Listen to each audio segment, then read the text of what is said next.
On a Rail.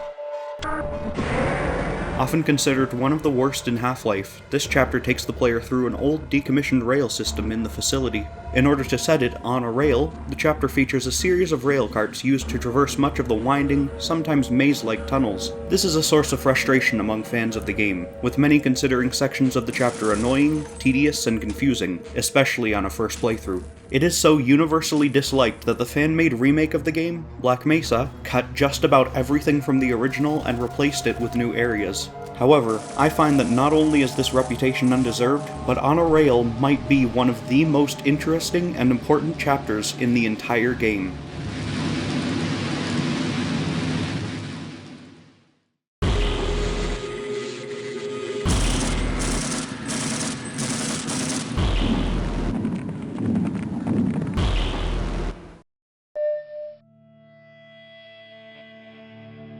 So, in order to properly analyze this section of the game, we need to put it in context. On a Rail is the 8th chapter of the game, set directly after Power Up, which was one of the most difficult and action-packed up to that point.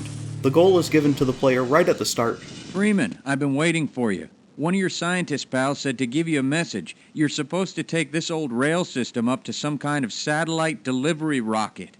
I don't know where it is exactly, and the old guy was so worried about getting out of here alive, he didn't tell me. Main thing is, the military aborted the launch, so when you do find the rocket, you'll have to get up to the control room and launch it yourself. He said something about a Lambda team needing the satellite in orbit if they were ever going to clean up this mess. Its first half is meant to be a bit of a break from combat, instead focusing heavily on more thought-based gameplay and minor puzzle solving. The first map, considered the most frustrating, is a loop with its exit blocked off by a crane. There's a little well-lit spot nearby with a lever to move it, and the goal of this map is to figure out how to get there. Pretty basic stuff. The frustration comes in with the admittedly slow speed of the cart, the unintuitive controls, and the way it has to be navigated. See, the cart will go in circles forever, unless put in a new direction by shooting signs. Yeah, that's pretty bad. This might be the worst design choice in the entire chapter, because not only is shooting at signs unintuitive, but it really clashes with the more realistic approaches to gameplay the rest of the game takes. However, once the player figures this out, the map actually has a lot going for it. It's one of the most unique in the game, whereas almost all of Half-Life is very linear, with a few chapters that loop back in on themselves. This map is entirely non-linear. It's composed of 2 loops that interlock and overlap, and the player isn't put on the path to the lever by default. A lot of people say this gets them lost, but honestly, I don't quite see how. There are a lot of landmarks along the way to keep the player oriented, and multiple stops that a player can take to break up the boredom of the cart riding segments.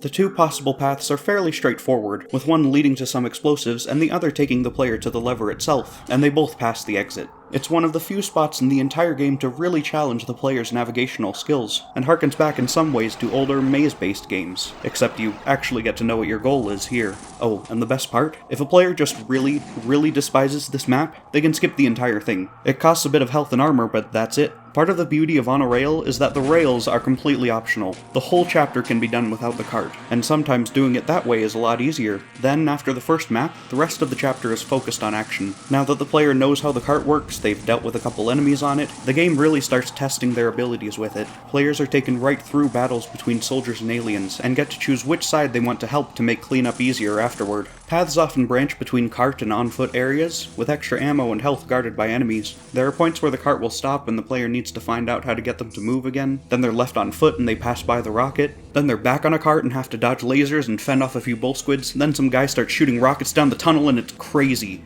So, let's talk about a specific stretch of gameplay in the chapter, to get an idea of how things play out for most of it. The player's cart passes by an opening, where they're ambushed by a total of 6 alien slaves. Then the cart is stopped, so the player has to get off and find a lever, which is located past a few mines and soldiers, on a balcony where the player gets a view of where the cart will be headed next. There's a second track with a second cart that they could jump down and take, but if they return to the first one and move on, they'll have a fight with a third soldier on the other train. It's like an Indiana Jones moment, except, well, kinda slow. Continuing down the first path leads the player to a dead end with yet another soldier who tries to blow them up.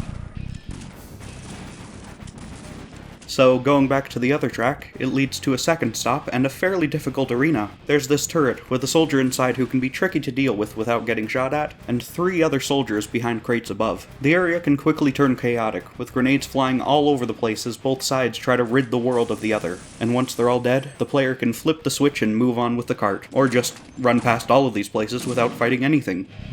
A lot of this chapter feels like little combat arenas built separately, and just kinda shoved into the chapter along the railway to ensure that at all times there's something to do, or see, or interact with, even if it's nothing more than a sparking wire to duck under. Keeping the player engaged is a constant focus, so the chapter requires a lot of thinking, a lot of combat, a lot of exploration. It's fun, if you can get past a few minor frustrations. But in Half-Life, fun isn't the only focus. On a Rail has a very strong atmosphere. Sections of the tunnel are held up by old wood, bits of the roof are falling down on top of you. There's a lot of ambience to go along with the sound of the cart, which sounds like it's just struggling to get through this place without falling apart. The music in this chapter fits the mood perfectly, giving off a vibe that's unsettling and hopeless at the same time.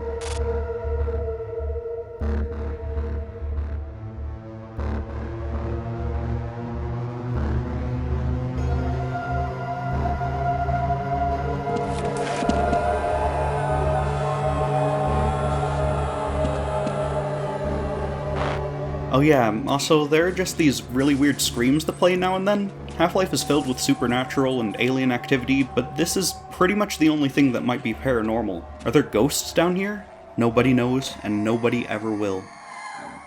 And then there's the greater, more upfront story of the chapter. The end goal is to launch that rocket, and there are glimpses of it throughout, showing off the spectacle and keeping it in the player's mind. On a Rail feels like a journey, a long and difficult one that the player feels compelled to conquer. Combat keeps escalating, the military uses increasingly outlandish tactics and threats, pressure builds until they finally finish with the rails and reach the outdoors again. There's a real sense of accomplishment, a bit of extra health. Yeah, remember, this is a war zone now, you can't let yourself get that comfortable. Anyway, up here, we get a glimpse into the way these soldiers are thinking.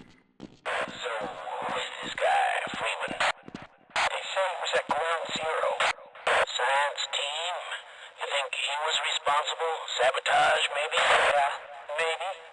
All I know for sure is he's been killing my buddies. Oh yeah, he'll pay. He will definitely pay. It's touches like these that a lot of games seem to miss. Little moments that make the world and the people in it feel just a bit more real. The sort of thing that continues to set Valve's game apart from the rest of the industry. Then, the final map in the chapter is one of my favorites in the entire game. It's very interesting visually, with this arena with the pit in the middle where the rocket exits, this puzzle to get around more explosives, a bloody handprint on the wall, another bit with the soldiers. I didn't sign on for this shit. Monsters sure, but civilians rewarded this operation anyway. And a room that puts that line in context. Oh, and of course, the player gets to launch a goddamn rocket into space.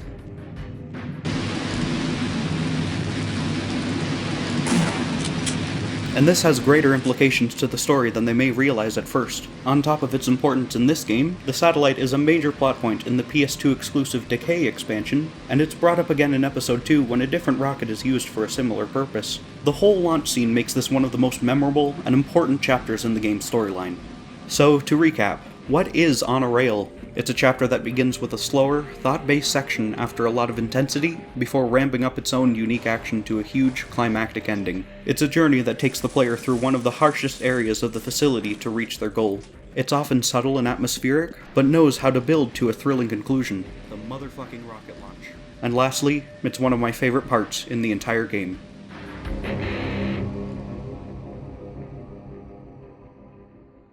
So, now that we've got all of that highly polished, boring release stuff out of the way, it's time for a...